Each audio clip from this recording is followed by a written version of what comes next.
Good morning everybody, and today what we're going to discuss is osteoporosis and the management of osteoporosis. Contact me, please feel free to email me on this email address here.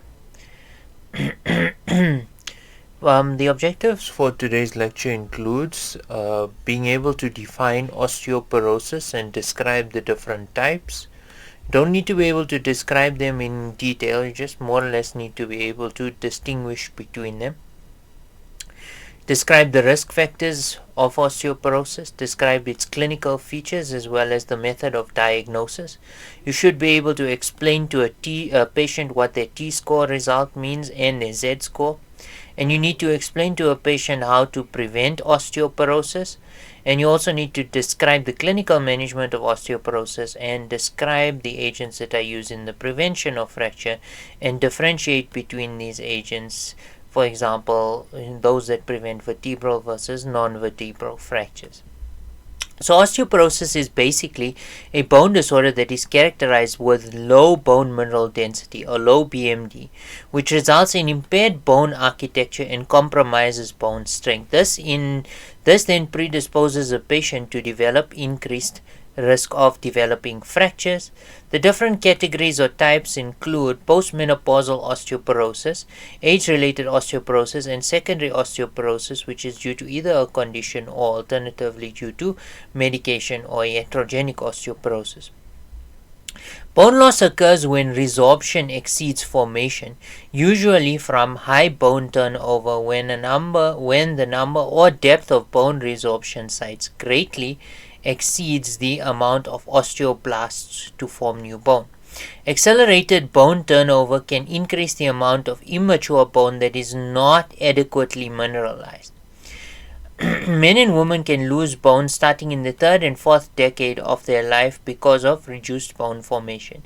Estrogen deficiency in women, which occurs after menopause, increases osteoclast activity, increasing bone resorption, and there is less bone formation that way. Men are at lower risk of developing osteoporosis and their fractures because of their larger bone size, greater peak bone mass, and an increase in their bone width. With aging, they are less likely to fall and also have a shorter life expectancy than women. Male osteoporosis results from aging and other secondary causes. Age-related osteoporosis results from hormones, calcium, or vitamin D deficiency, leading to accelerated bone turnover and reduced osteoblast formation. Remember that drug-induced osteoporosis may result from systemic glucocorticosteroid, inappropriately dosed thyroid hormone replacement therapy, anti-epileptic drugs such as phenytoin, phenobarbital, depomedroxyprogesterone acetate. Tenofovir is another example as well. Now, the risk factors for osteoporosis include advancing age, the female sex, those of Caucasian or Asian descent, so either European or Asian descent, those people who have a smaller build, who are estrogen deficient, so postmenopausal as well, those with a lower calcium intake, those with a family history of osteoporosis, and patients who are chronically using glucocorticosteroids. And the chronic use of glucocorticosteroids can result in osteoporosis or lower bone mineral density within 6 to 12 months of starting the actual therapy. The clinical features of osteoporosis is that most patients are just unaware that they even have osteoporosis and only discover that they have osteoporosis after they have developed or had a fracture.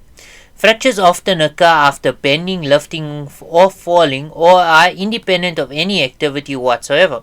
The most common fractures involve the vertebra, the proximal femur, or the distal radius, which is the common fracture there is the Colles fracture, which you learnt about earlier this year. Vertebral fractures may be completely asymptomatic, or a patient may present only with severe back pain which radiates to the leg. Vertebral fractures may be asymptomatic or present with moderate to severe pain that radiates down the leg, something you already know. Multiple vertebral fractures decrease height and sometimes cause either kyphosis or lumbalordosis, which is a lateral curvature of the spine. Patients with non-vertebral fractures most frequently experience pain, swelling, and reduced function or mobility at the fraction site. So like we said, the distal femur, the wrist, and the spine are the common areas of osteoporotic fracture, and those are generally an indication that the patient may have osteoporosis. However, we tend to want to have a tool that we can use to actually determine the risk of osteoporosis. So the tool that was created was a tool called the FRAX tool. There is a different or another tool other than the FRAX tool, but the FRAX tool is the one that was created by the World Health Organization, and it predicts the probability of fracture in the next 10 years. So it does this prediction based on the person's age, their race, their sex, their previous fracture, their parent history of a hip fracture, what their body mass index is, do they chronically use glucocorticosteroids, are they currently smoking, how much of alcohol do they consume, do they have rheumatoid arthritis, because we know that rheumatoid arthritis increases the risk of osteoporosis, and of course certain select secondary causes of femoral or total hip bone mineral density reduction data is optional. So what does the FRAX tool look like? The FRAX tool is basically an online tool which you'll find, and essentially you need to input the person's age or their date of birth. You need to put whether or not they are male or female. Now for age, it's very important that the FRAX tool starts between 40 to 90 years of age. You need their weight and their height, because then the FRAX tool will actually calculate their BMI. You need to look at whether or not they've had a previous fracture, whether or not they've had a parental hip fracture. Of course, whether or not they smoke, glucocorticosteroid use, secondary osteoporosis causes, rheumatoid arthritis, alcohol intake, which is 3 or more units per day, and of course their BMD femoral neck score. Now, in terms of the BMD femoral neck, what you will see is that you can, however, change the way in which you express this data in, or when you fill it in. The commonest way that people fill it in is using the actual T-score, not the actual BMD femoral neck score. It's the actual density itself. Now, when it comes to diagnosis, physical examination findings are that the patient will have bone pain, they will have some kind of postural changes, which either includes kyphosis or lordosis of the spine, and they may lose height, so they may be up to 3.8 centimeters or more shorter than before. The measurement of the central, which is the hip or spine bone mineral density using a DEXA scan, is the diagnostic standard. Measurement of peripheral sites such as the forearm, the heel, or the fingers with DEXA or qualitative ultrasonography is primarily used for screening and deciding whether or not further testing is required. So the DEXA of the forearm, heel, or finger, right, is generally required for screening purposes. Now this is where a pharmacist really comes in. In the near future, you will find that you will be able to purchase these DEXA machines that measure the bone mineral density of the heel, for example, and you will then be able to see what the person's T-score is and whether or not they're actually needing to go and get a central DEXA scan done. Laboratory testing requires you to be able to exclude, of course, the diagnosis of hypo and hyperparathyroidism. So you'll find that you have to do full blood count, creatinine, BUN, calcium phosphate, hydroxyvitamin D levels, TSH levels, testosterone levels, and of course 24-hour urine concentrations for calcium and phosphorus. So now when you get your bone mineral density score, it is generally given to you with information about the T-score and the Z-score. So the T-score indicates the bone mineral density of a healthy person that is sex matched, and they are usually young, so they are usually between the ages of 20 to 29 years, and unfortunately they are referenced to a European population. The t-score is a number of standard deviations away from the mean. So what happens is you'll get your t-score either to be -1 or greater than -1. Now if the t-score is greater than -1, so either it's 0 or higher, then that is considered normal bone mass. If the t-score is between -1 and -2.4, that person is said to have low bone mass or osteopenia. And of course, if the t-score is greater than or equal to -0.25, they are said to have osteoporosis. The diagnosis of osteoporosis is based on low trauma fracture or femoral fracture and or a spine DEXA scan using the t-score threshold. So if you have a femoral neck fracture, total hip fracture, or spine fracture, you can then say the person probably has osteoporosis. Or alternatively, you can use the DEXA scan, and remember we want to use a central DEXA scan and then compare the t-score. If the t-score is greater than or equal to -0.25, that means that there are more than 2.5 times less than the standard deviation of a sex-matched young person between the ages of 20 to 29. Now the t-score and the z-score are two different things, right? Generally, the z-score compares your results to somebody who is of your same gender and your same age, right? And like we said, both the t-score and the z-score are actually expressed as standard deviations from the mean. 0 means that you are equal to the norm. Between -1.5 and -2.4, depending on what you read, indicates osteopenia, which is what we said before. And of course, less than -2.5 indicates osteoporosis. Now, what you do is you do a central DEXA scan, and that's what a central DEXA scan looks like. Now, let's discuss the goals of therapy for the management of osteoporosis. The primary goal in osteoporosis care is to prevent fractures, right? And there you want to optimize peak bone loss when young to reduce fracture incidence of osteoporosis. Now, as you've probably remember from my previous lectures, well, not my previous lecture, but the previous lecture you had on the examination of the musculoskeletal system, fractures are a leading cause of mortality in the elderly. Not the fracture itself, but rather the aftercare related to the fracture, which generally leads to the mortality. And almost only about 20% of patients will survive beyond the first year, which is a very small number of patients which survive beyond the first year, which is why preventing fractures from the time the person is young is so important. After low bone mass or osteoporosis develops, the objective is to stabilize or improve bone mass strength and prevent fractures. Goal in patients with osteoporotic fractures include to reduce pain and deformity, improve function, reduce falls and fractures, and improve their quality of life. Now, non-pharmacological therapy includes adequate intake of calcium and vitamin D, and in this case it will come from the person's diet. So what you need to do in this scenario is actually train the person to be able to work out how much of calcium they are getting from their diet. So when they are looking at a particular label and they're saying, okay, one serving of milk, for example, has 30% of their daily calcium requirement, if you multiply the 30 by 10, right, or you add just as an extra 0, that will tell you how many milligrams of calcium they're getting. So in this case, it's 300 milligrams of calcium. And in terms of vitamin D per serving, you multiply the number by 4. So if it says that it's 20% of the daily serving of vitamin D, then it's 80 units. If it's 10%, then it's only 40 units. Now, these numbers are not enough.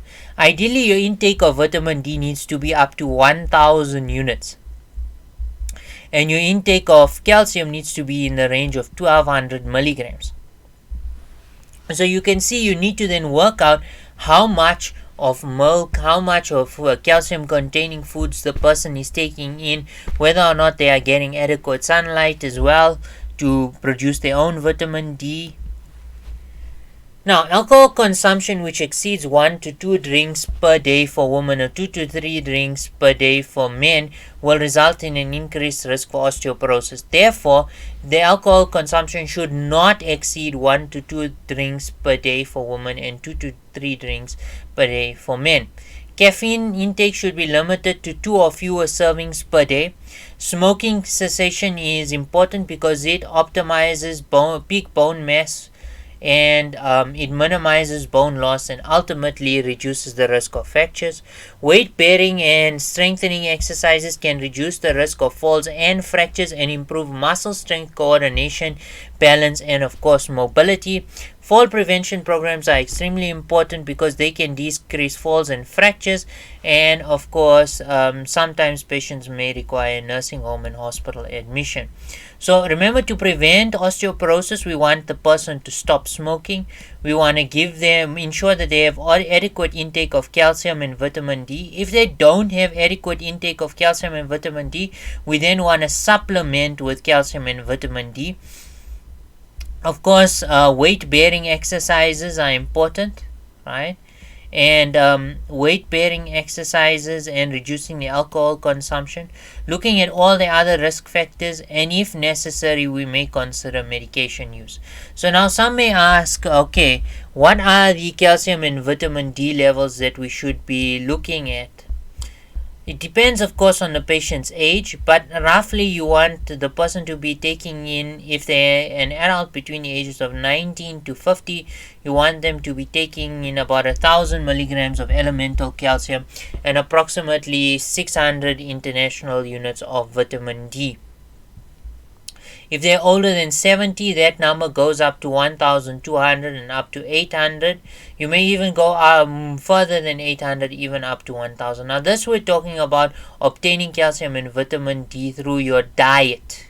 We're not talking specifically about how we will treat them if we need to supplement calcium and vitamin D. So the pharmacological management of osteoporosis, now we're moving beyond prevention and we're moving, of course, now to the management. And of course the management here includes calcium supplementation, vitamin D supplementation, bisphosphonates, selective estrogen receptor modulators, calcitonin, and of course teriparatide. Now the only sum that we are going to discuss in detail here is raloxifene. We're not going to discuss any of the other ones. Right. Calcium supplementation generally maintains or increases bone mineral density, but has less effect than other therapies. To prevent fractures, you need to combine calcium supplementation with vitamin D. Because the fraction of calcium that is absorbed decreases with the increasing dose, right? You need a single daily dose of 600 milligrams or a maximum single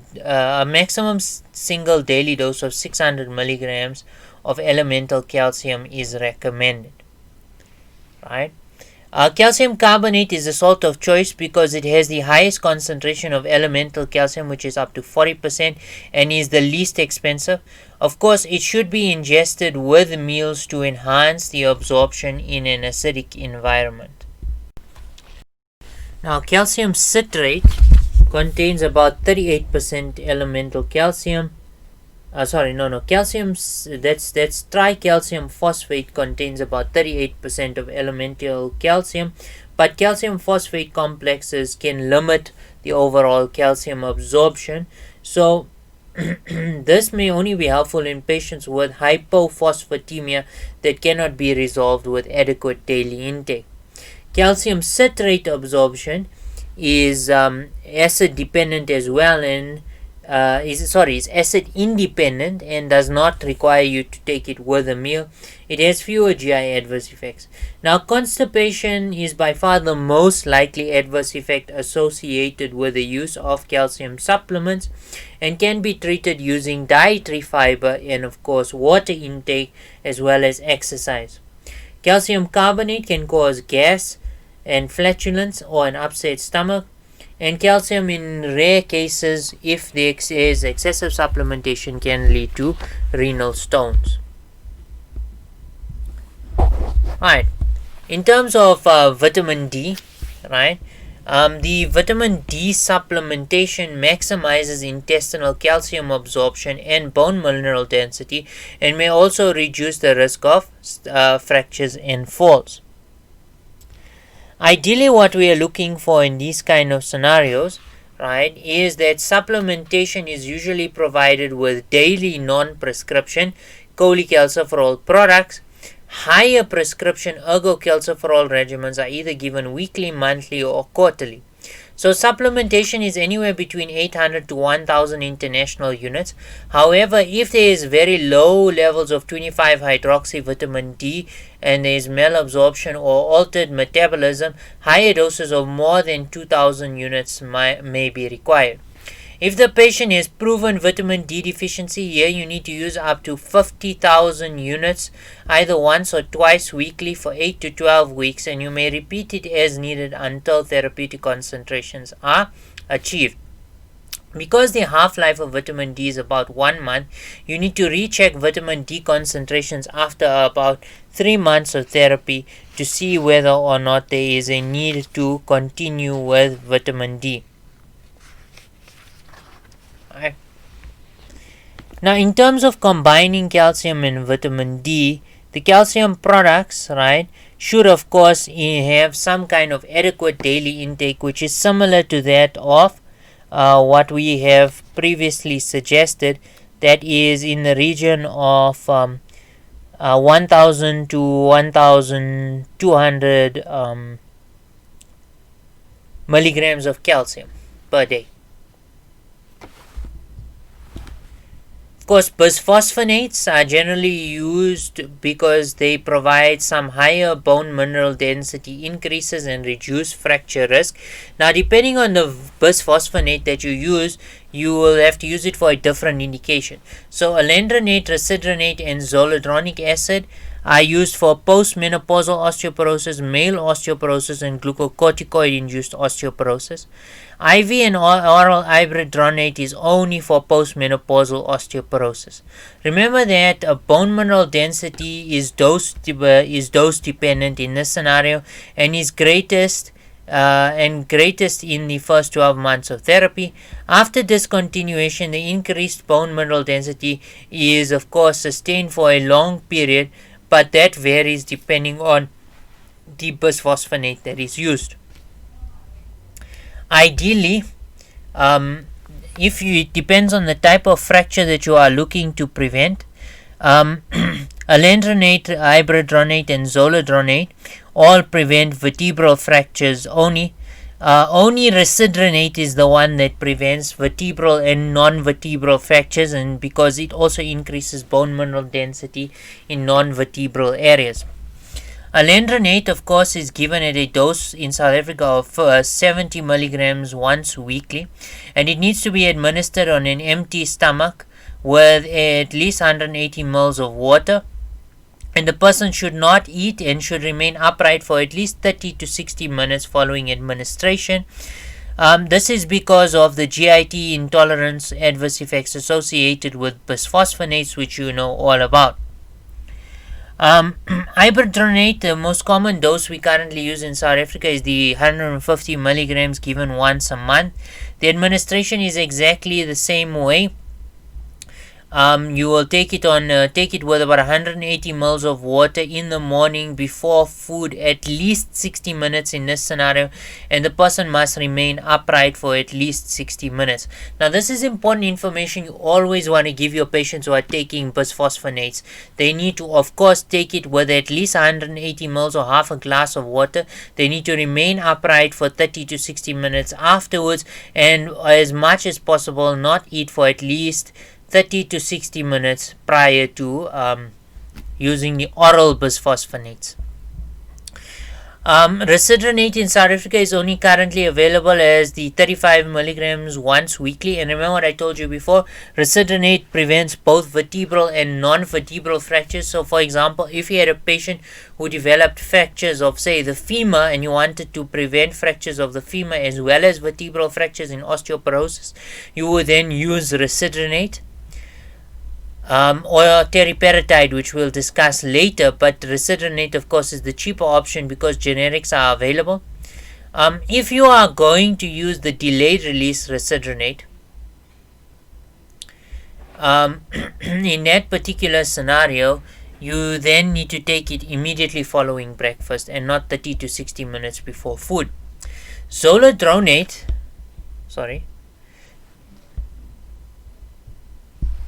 zoledronate or zoledronic acid is commonly given IV. If it's used for treatment of osteoporosis, it's given once a year. Now, the most common adverse effect associated with the IV zoledronic acid is, of course, the adverse effect of a flu-like syndrome, which you can prevent to some extent by pre-medicating with a paracetamol prior to infusion. You cannot use it if the patient's creatinine clearance or EGFR is less than 35, and you know that in the management of patients with or to prevent rather bone metastases, we sometimes give zoledronic acid or Zometa at a dose of 4 milligrams for the treatment and prevention of skeletal metastases in patients with cancer. The bisphosphonates, like I said, must be administered carefully to optimize their clinical benefit and minimize their GIT intolerance. You want to give them with approximately at least 180 ml of water at least 30 to 60 minutes before food. These are the oral versions. The person must remain upright or either sitting or standing for at least 30 minutes after alendronate and residronate, and up to 60 minutes after ibuprofen, and this will prevent esophageal irritation and ulceration. If the patient misses a weekly dose, it can be taken the next week.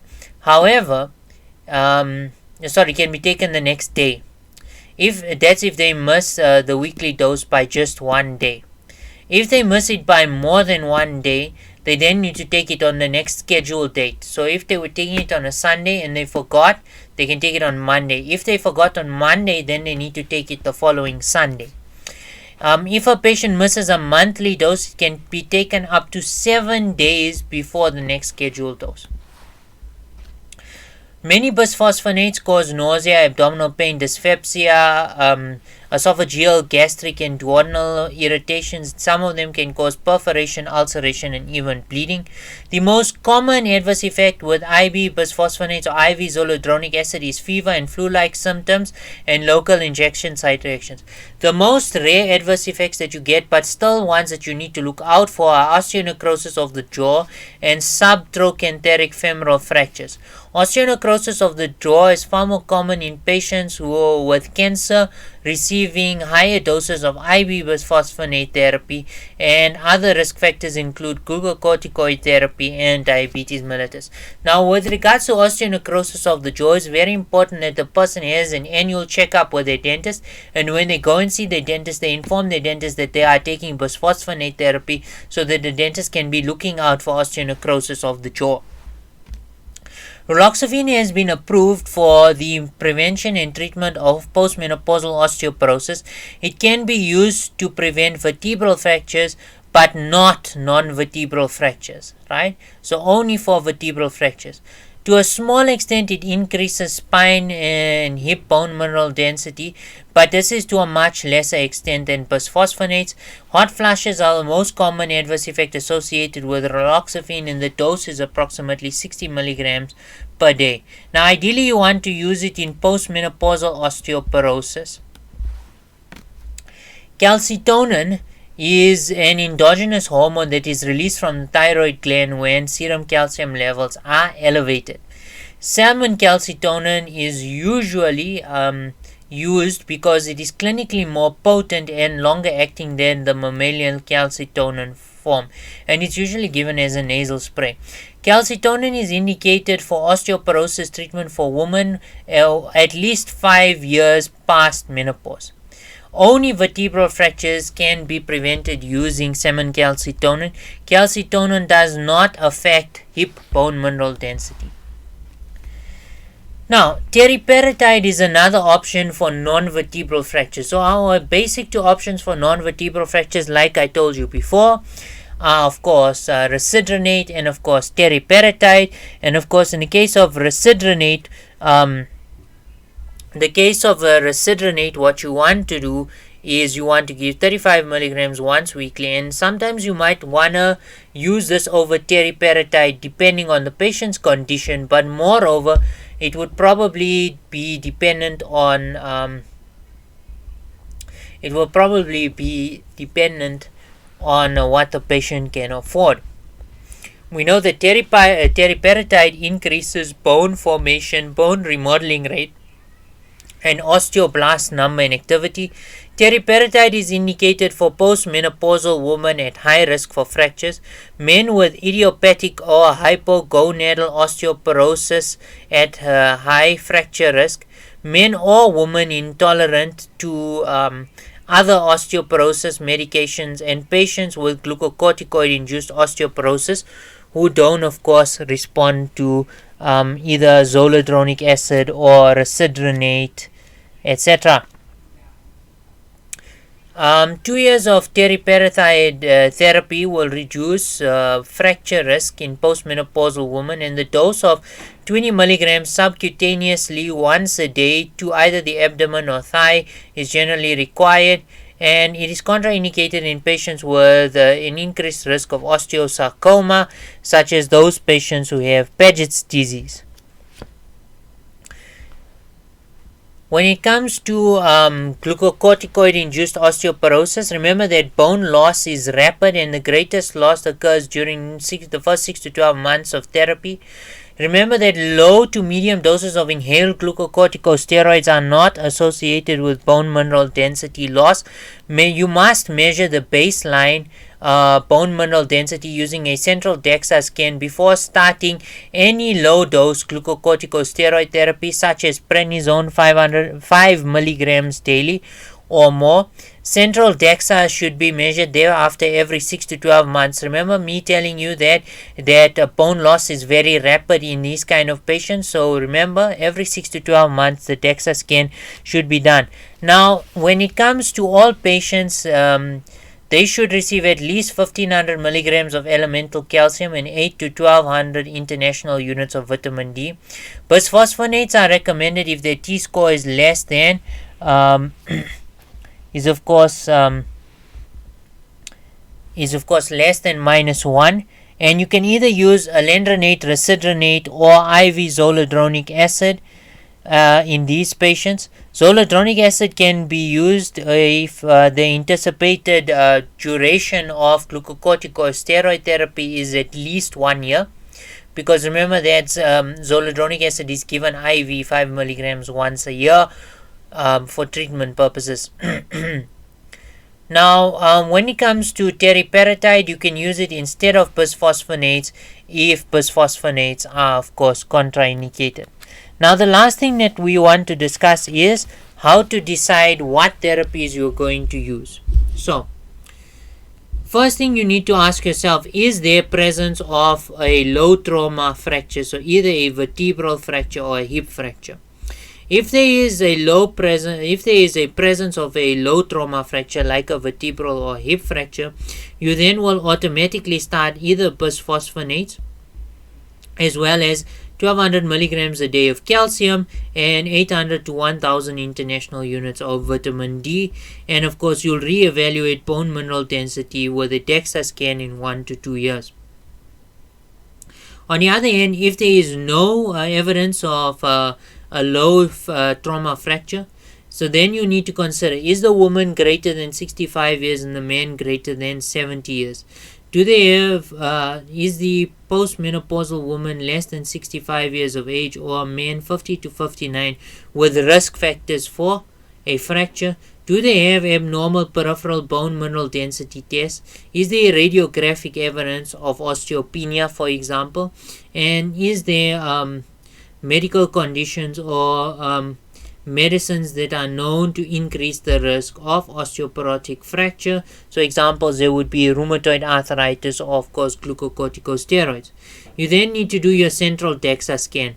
If their T-score is greater than or equal to -1, you then just only need to give them your 1200 milligrams a day of calcium and 800 to 1000 international units of vitamin D, and reevaluate them with a central DEXA scan in 5 years or as appropriate. If their T-score is between -1.1 and -2.4 and their 10-year FRAX score is less than 3%, and all other major osteoporotic related fractures is less than 20%, you can then just continue with calcium 1200 milligrams a day, vitamin D 800 to 1000 international units. Medication therapy to prevent further bone loss can be considered if other risk factors are in existence, and you want to do your central DEXA scan then every 2 years. Now, if they have confirmed osteoporosis, that means the T-score is greater than less than -2.5. In that particular scenario, then you want to of course evaluate for secondary causes such as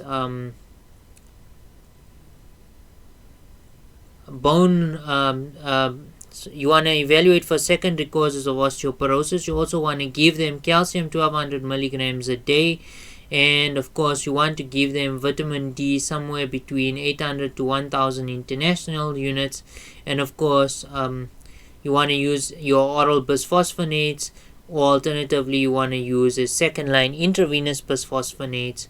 And of course, depending on the type of fracture that you want to prevent, you may need to consider either using teriparatide or not, or alternatively using residronate or not. Now, I just want to go back to something here that I actually said earlier, which I think I may have made a bit of a mistake on. And this is actually my fault. I've said here that the T-score is greater than or equal to -0.25, and that one is wrong. It should be less than or equal to -0.25, because anything in a negative number to go in a greater negative number will be less, not more. So this is my mistake. I will, however, change this particular thing on the slide when I upload it, and I'm just pointing out the mistake to you now so that you are aware of it and you of course don't make my same mistake. Anyway, that concludes this particular lecture, and just like to wish you all the best, and I hope that you do well in this particular section. This is a really easy section. However, you do need to know the doses. You need to know which agents are used in vertebral versus non-vertebral fractures. You need to know how much of calcium and vitamin D you need to be giving your patient, etc. You need to know, of course, how the patient should be advised to take the calcium and their vitamin D as well as their bisphosphonates. Thank you very much for your time.